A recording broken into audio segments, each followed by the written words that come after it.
रावण कभी इन सीढ़ियों पर चला करता था, ऐसा मानना है श्रीलंका के लोगों का।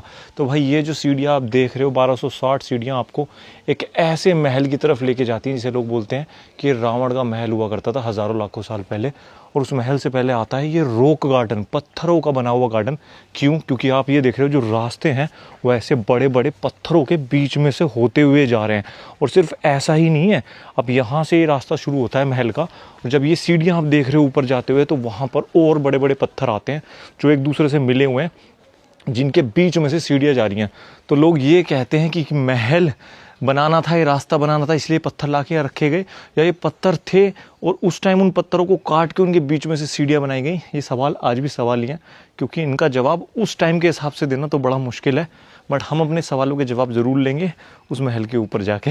ये जो आप मेरे पीछे छोटा सा वाटर फाउंटेन देख रहे हो ना, कभी ये रावण के महल की शान हुआ करता था। और वहाँ से ऐसा पानी का सिस्टम बनाया हुआ था कि जो भी पानी बह कर आता था वो कुछ ऐसे वाटर फाउंटेन से होता हुआ ऐसे जाता था, और यहाँ के जो जितने भी पूल्स बनाए हुए हैं, स्विमिंग पूल बनाए हैं उस ज़माने के, उनमें पानी भरता था। आज भी चौंकाने वाली बात ये है कि आज भी जो ये पूरा जो अंडरग्राउंड पाइपलाइन बिछाई थी उस टाइम पे, ये आज भी काम कर रही है। जो इसका जो वाटरफॉल का जो पूरा स्पीड है या जो इसकी ताकत है वो थोड़ी सी कम हो गई है, बट आज भी आप सोच के देखो ये फाउंटेन काम कर रहे हैं और इनसे पानी आ रहा है। तो जो एडवांस पाइपें हम बिछाते हैं वो शायद कुछ सालों में फेल हो जाती हैं, बट ये हज़ारों लाखों साल से चल रहा है।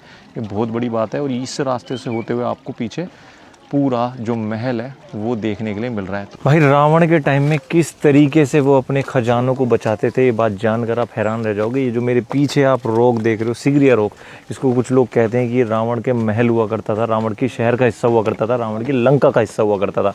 ये जो आपको मेरे हाथ में दिख रही है लकड़ी जैसी चीज़, ये आपको एक आम किताब लग रही है, बट ये दिखाती है कि उस टाइम में जो बैंक तो हुआ नहीं करता था तो चीज़ें कैसे छुपाया करते थे। अगर मैं इसको खोलना चाहूँ तो इसको आप नहीं खोल सकते किसी भी तरीके से। ये देखो, अब ये दिखाओ भाई, ये देखो मैं खोल रहा हूँ इसको, कहीं से भी ये खुलेगा नहीं। यहाँ कोई बॉक्स नहीं है, यहाँ कोई खुलने का नहीं है, इधर कोई खुलने का नहीं है। मैं पूरा दिमाग लगा लूँ तो कहीं से भी खुलने का नहीं है। अब देखो ये ऐसा है सांप, अब मैं इसको क्या करूँगा, यहाँ से ऐसे, ये देखो नीचे कर दिया, ये देखा लॉक, ये नीचे हो गया। आप देख रहे हो, एक ये नीचे, एक ये नीचे, नीचे और ये नीचे, या ये नीचे और ये नीचे। अब आपके जो ये हैं खाने वो देखो खुलते जाएंगे।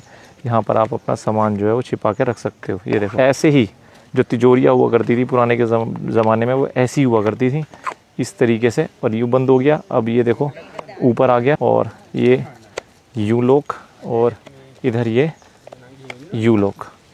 तो इस तरीके से भी हम नेक्स्ट वीडियो में जाएंगे उस महल की तरफ। अगर अभी तक फॉलो नहीं किया तो फॉलो कर लो, क्योंकि मैं आपको कुछ ऐसा रावण का इतिहास दिखाऊंगा जो अभी तक किसी ने नहीं दिखाया होगा।